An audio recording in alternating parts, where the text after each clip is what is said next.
ध्यान मूल गुरु चैत्य है, सतपूजा गुरुपाद, मंत्र महत गुरुवाक्य है, मुक्ति आशीर्वाद। अरहंत वितराग परमात्मा निर्ग्रंथ सद्गुरुदेव आगम वाणी को भावपूर्वक वंदना। भाद्रपद माह की 14 को अनंत चतुर्दशी भी कहा जाता है। चतुर्थी से लेकर चतुर्दशी तक के इन 10 दिनों का अपना विशेष महत्व है। हर धर्म में अलग अलग तरीके से, अलग अलग रीति से इन 10 दिनों को मनाया जाता है। इन 10 दिनों में आत्मा के 10 लक्षण धर्म की उत्कृष्ट आराधना भी की जाती है। तत्वार्थ सूत्र में 10 लक्षण धर्म की व्याख्या की गई है, जिसमें बताया गया कि धर्म 10 लक्षणों वाला है। सबसे पहला है उत्तम क्षमा। चतुर्थी के दिन जो सबसे पहले दिन धर्म की आराधना की गई वह थी क्षमा की आराधना। इन 10 दिनों में हम 10 तरह के धर्मों की आराधना करके अपने आत्म स्वरूप को उद्घाटित कर सकते हैं, अपने भीतर के दिव्य गुणों का जागरण कर सकते हैं। तो सबसे पहले दिन उत्तम क्षमा की आराधना। क्षमा हम सब जानते हैं कि जो कुछ भी हमसे गलतियां हुई है, जो कुछ भी हमने किसी के साथ बुरा आचरण किया है, बुरा कहा है या बुरा सोचा है, गलतियां मनुष्य से होती ही रहती है। उन सब गलतियों के लिए क्षमा मांगना और जो औरों के द्वारा हमारे साथ में कोई भी तरह की गलती हुई है, जिनसे हम दुखी हुए, परेशान हुए, उनके लिए उन्हें क्षमा करना, ये दोनों ही क्षमा के अंग है। क्षमा मांगना और क्षमा करना। आत्मज्ञानी पूज्य श्री विराट गुरुदेव के शब्दों में, टूटा हो जो उसूल, हुई हो कोई भूल, तो क्षमा कराना है, खमत खमाना है।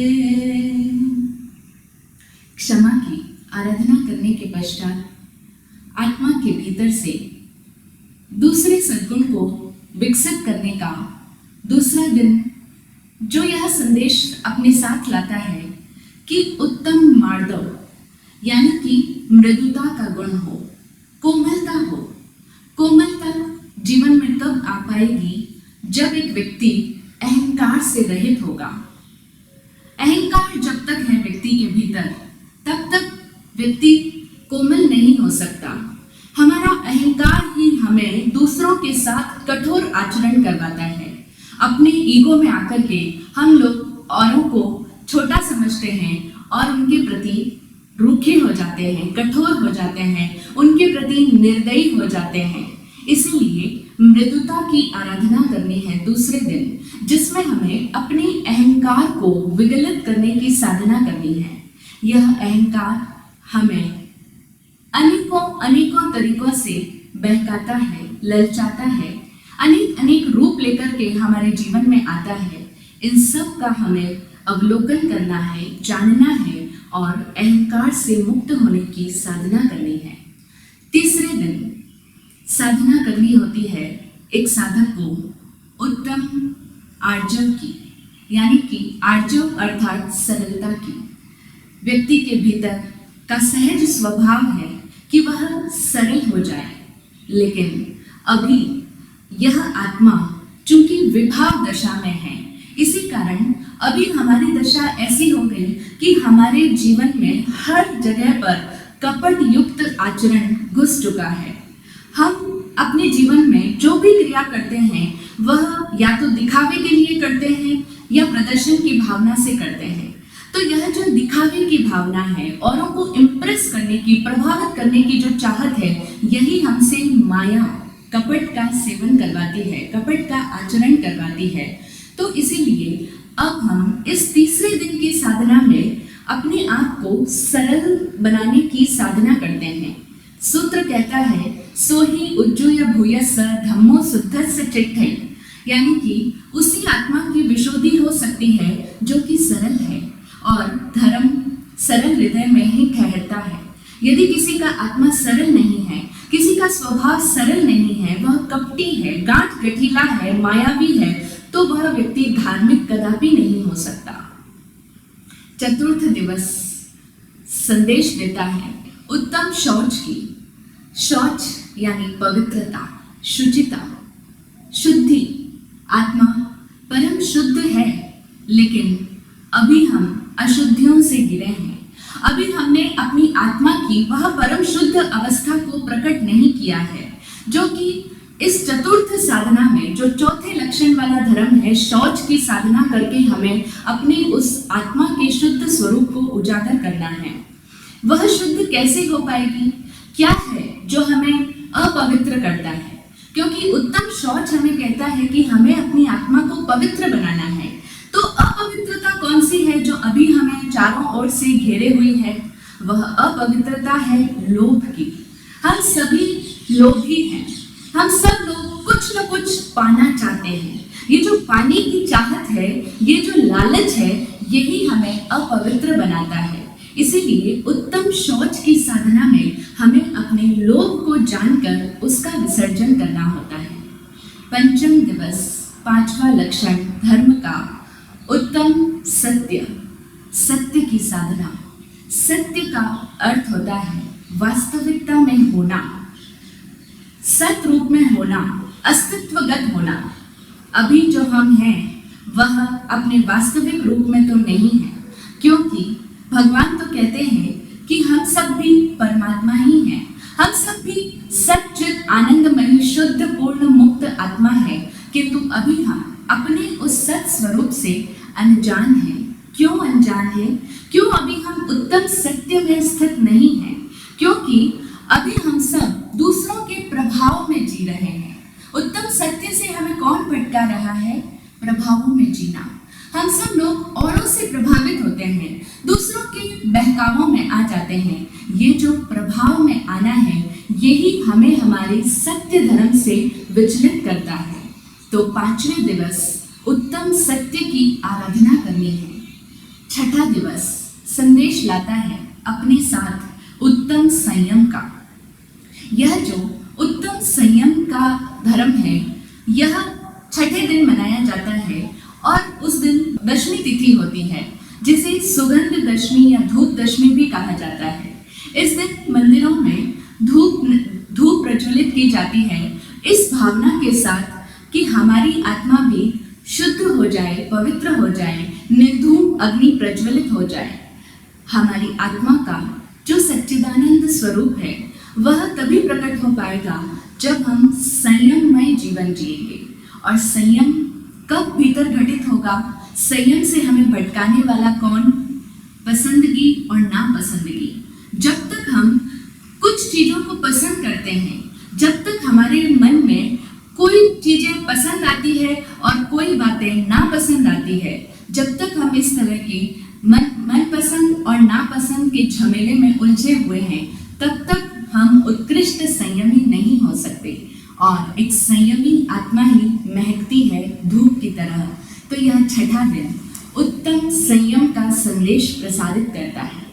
सप्तम दिवस सातवां लक्षण है धर्म का, जो कहता है कि उत्तम तप की आराधना हो। यह तप किसे कहते हैं? तप तत्वार्थ सूत्र ही कहता है कि इच्छा निरोधस तपः। इच्छाओं का निरोध ही तप कहलाता है। हमारे मन में ना जाने कैसी कैसी उल्टी सीधी अनेकों तरह की इच्छाएं पनपती रहती है। हर पल इच्छाएं पैदा होती रहती है। इन इच्छाओं को जानना, इन इच्छाओं के विज्ञान को समझना और उनका निरोध करना तप कहलाता है।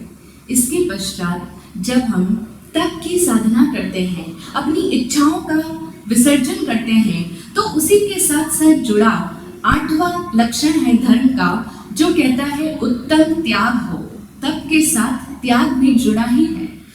त्याग का मतलब है छूट जाना। जब हम इच्छाओं का विज्ञान जान लेंगे, उन्हें पूरी तरह से समझ लेंगे, इच्छाओं की फितरत को जानने और समझने के बाद में त्याग खुद ब खुद घटित होता है। फिर हम अनावश्यक इच्छाओं का स्वतः त्याग कर करते चले जाएंगे। हमारे जीवन से जो कुछ भी अनावश्यक है, जो कुछ भी व्यर्थ है, वह स्वतः छूटता चला जाए। यही 8वें दिन का संदेश है कि उत्तम त्याग हो। 9वां दिवस, 9वां लक्षण धर्म का, जो कहता है कि उत्तम आकिंचन्य हो। अकिंचन, अकिंचन का अर्थ होता है कुछ नहीं होना, मेरा कुछ नहीं है, यह भाव अपने भीतर भावित करते रहना। अभी हम लोग मानते हैं कि ये मेरा है, मेरा घर, मेरा परिवार, मेरे रिश्तेदार, मेरे सगे, मेरे संबंधी, मेरा सोना, मेरा वस्त्र, मेरा आभूषण, मेरा दुकान, मेरा मकान, मेरी फैक्ट्री, ये सब चीजें जहाँ जहाँ हमने ममता का भाव रखा हुआ है, मेरा मेरापना जहाँ पर लाया है, उस ममता के भाव का, उस अटैचमेंट का विसर्जन करना उत्तम आकिंचन्य लक्षण है। और 10वां लक्षण है धर्म का, उत्तम ब्रह्मचर्य। अनंत चतुर्दशी के दिन इस उत्तम ब्रह्मचर्य की साधना की जाती है। 9 दिवसों तक जो हमने अपनी आत्मा के भीतर 9 सद्गुणों को विकास करने की साधना की, उनकी आराधना की, अभ्यास किया, 10वें दिन उन सब का पूर्णता पर पहुंचाने वाला है, जो कहता है कि उत्तम ब्रह्मचर्य हो जाए। ब्रह्मचर्य का अर्थ होता है अपने आप में रहना, अपने आप में चर्या करना। ब्रह्म का शाब्दिक अर्थ होता है फैलना, जो फैलता जाता है, जो विस्तीर्ण होता जाता है, उसे ब्रह्म कहा जाता है। और फैलने वाला कौन? हमारी आत्मा का भाव। ये जो हमारी आत्मा है, ये निरंतर भाव प्रसारित करती रहती है। आत्मा अपने भावों के द्वारा निरंतर फैलती ही जाती है, फैलती ही जाती है। यह आत्मा, इसके प्रदेश संपूर्ण लोक तक व्याप्त हो जाते हैं। इतना प्रसारण गुण वाला यह आत्मा है। तो इस आत्मा के इस विस्तीर्ण गुण को जब एक साधक अपने भीतर महसूस कर लेता है कि मेरा आत्मा संकुचित नहीं है, मैं सीमित नहीं हूँ, मैं लिमिटलेस हूँ, मेरा आत्मा संपूर्ण लोक में व्याप्त है, सब में मेरा ही आत्मा है, तब एक ही आया भाव का अनुभूति साधक के भीतर होती है। और तभी वह सच्चे अर्थों में उत्तम ब्रह्मचर्य का आराधना कर पाता है। इस तरह से इन 10 लक्षणों वाले धर्म की जो भी साधक शुद्ध हृदय से आराधना करता है, साधना करता है, अभ्यास करता है, वह निश्चित ही अपने आत्मा के सद्गुणों का जागरण कर पाता है। और जिसके आत्मा के गुण जागृत हुए, वही व्यक्ति आत्मा की परम शुद्ध अवस्था को, परम चैतन्य को उद्घाटित कर पाता है। हम सब भी अपने आत्मा के चैतन्य दशा को उपलब्ध बने, ऐसी मंगल कामना। जय हो, सबका कल्याण हो, सबका मंगल हो। ओम शांति।